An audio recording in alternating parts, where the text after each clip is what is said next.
Our old Feuillage. Always our old Feuillage. Always Florida Green Peninsula. Always the priceless Delta of Louisiana. Always the cotton fields of Alabama and Texas.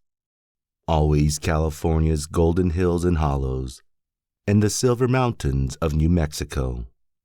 Always soft-breathed Cuba. Always the vast slope drained by the Southern Sea, inseparable with the slopes drained by the Eastern and Western Seas. The area, the 83rd year of these states, the 3.5 millions of square miles, the 18,000 miles of seacoast and bay coast on the Main, the 30,000 miles of river navigation, the 7 millions of distinct families and the same number of dwellings, always these and more, branching forth into numberless branches, always the free range and diversity, always the continent of democracy, always the prairies, pastures, forests, vast cities, travelers, Canada, the snows, always these compact lands tied at the hips with the belt stringing the huge oval lakes.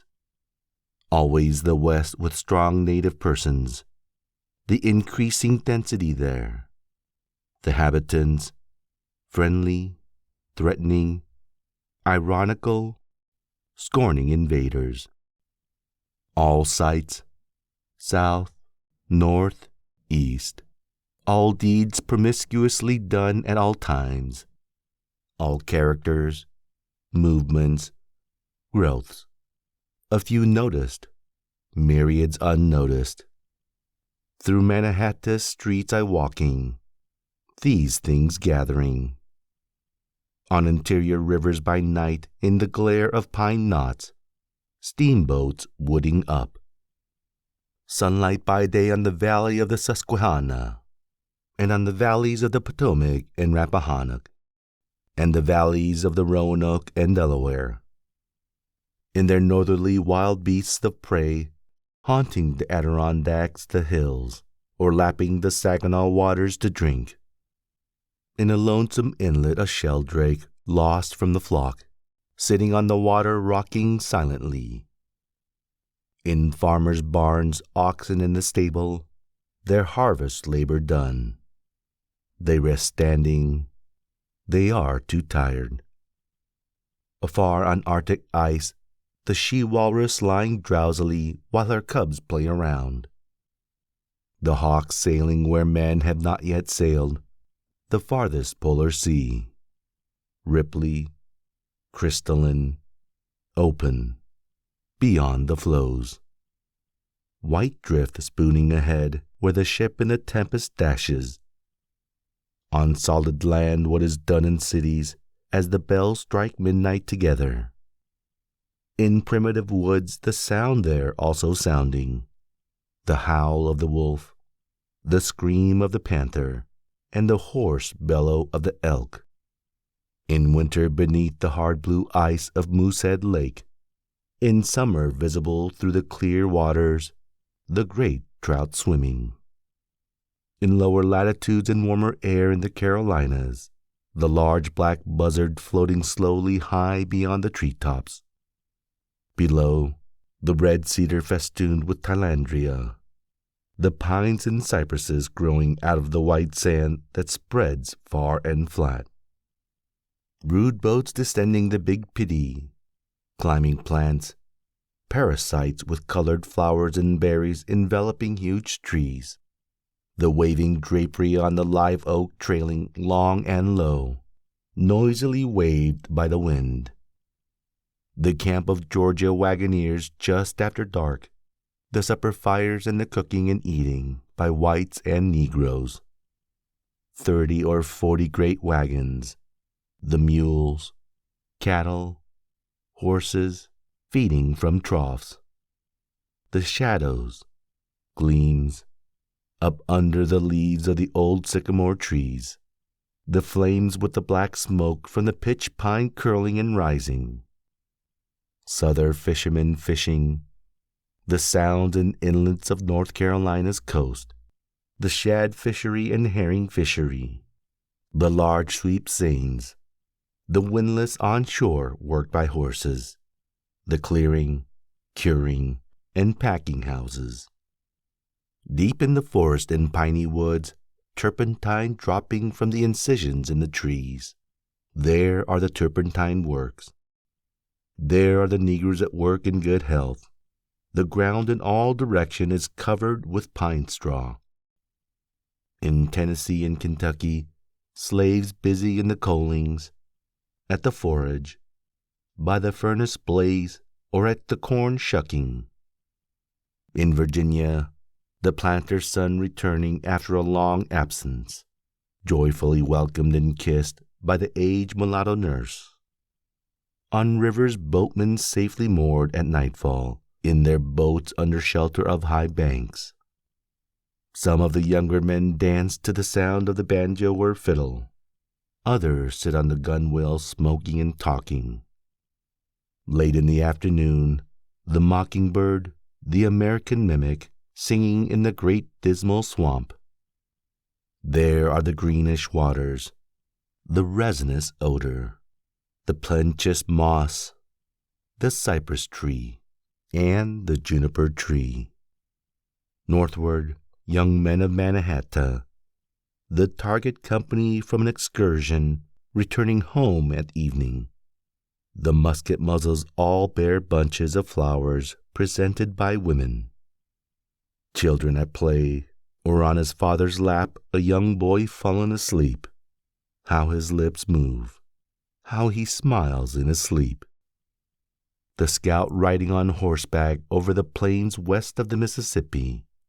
He ascends a knoll and sweeps his eyes around.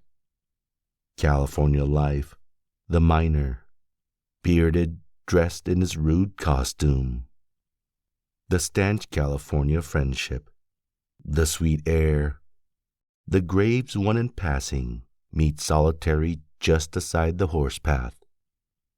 Down in Texas, the cotton field, the Negro cabins, drivers driving mules or oxen before rude carts, cotton bales piled on banks and wharves. Encircling all, vast starting up and wide, the American soul, with equal hemispheres, one love, one dilation of pride. In arriere the peace talk with the Iroquois, the Aborigines, the Calumet, the pipe of goodwill, arbitration, and endorsement. The Sachem blowing the smoke first toward the sun and then toward the earth. The drama of the scalp dance, enacted with painted faces and guttural exclamations. The setting out of the war party, the long and stealthy march, the single file, the swinging hatchets, the surprise and slaughter of enemies. All the acts, scenes, ways, persons, attitudes of these states, reminiscences, institutions. All these states compact, every square mile of these states without excepting a particle. Me pleased, rambling in lanes and country fields, Pomanox fields, observing the spiral flight of two little yellow butterflies shuffling between each other, ascending high in the air. The darting swallow, the destroyer of insects, the fall traveler southward, but returning northward early in the spring. The country boy at the close of the day, driving the herd of cows and shouting to them as they loitered to browse by the roadside. The city wharf, Boston, Philadelphia, Baltimore, Charleston, New Orleans, San Francisco. The departing ships when the sailors heave at the capstan. Evening, me in my room, the setting sun. The setting summer sun shining in my open window, showing the swarm of flies, suspended, balancing in the air in the center of the room, darting athwart, up and down, casting swift shadows and specks on the opposite wall where the shine is. The athletic American matron speaking in public to crowds of listeners, males, females, immigrants, combinations. The copiousness, the individuality of the states, each for itself, the moneymakers.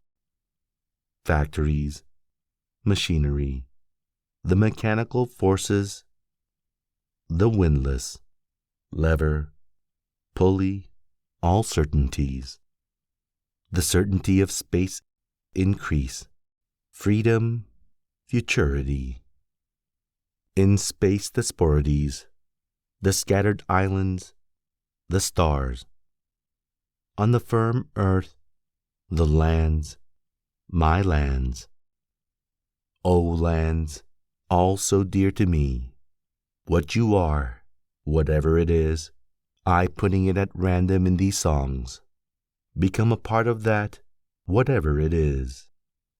Southward there, I screaming, with wings slow flapping, with the myriads of gulls wintering along the coasts of Florida. Other ways there atwixt the banks of the Arkansas, the Rio Grande, the Nueces, the Brazos, the Tombigbee, the Red River, the Saskatchewan or the Osage. I with the spring waters laughing and skipping and running, northward on the sands, on some shallow bay of Paumanok, I with parties of snowy herons, wading in the wet to seek worms and aquatic plants, retreating, triumphantly twittering, the kingbird from piercing the crow with its bill for amusement, and I triumphantly twittering. The migrating flock of wild geese alighting in autumn to refresh themselves, the body of the flock feed. The sentinels outside move around with erect heads watching, and are from time to time relieved by other sentinels, and I feeding and taking turns with the rest. In Canadian forest the moose, large as an ox, cornered by hunters, rising desperately on his hind feet, and plunging with his forefeet, the hooves as sharp as knives, and I plunging at the hunters, cornered and desperate. In the Mannahatta, streets, piers, shipping, storehouses, and the countless workmen working in the shops, and I too of the Mannahatta, singing thereof, and no less in myself than the whole of the Mannahatta in itself, singing the song of these, my ever united lands, my body no more inevitably united, part to part, and made out of 1,000 diverse contributions one identity, any more than my lands are inevitably united, and made one identity. Nativities, climates, the grass of the great pastoral plains, cities, labors, death, animals, products, war, good and evil, these me. These affording in all their particulars the old feuillage to me and to America. How can I do less than pass the clue of the union of them, to afford the like to you? Whoever you are, how can I but offer you divine leaves, that you also be eligible as I am? How can I, but as here chanting, invite you for yourself to collect bouquets of the incomparable feuillage of these states?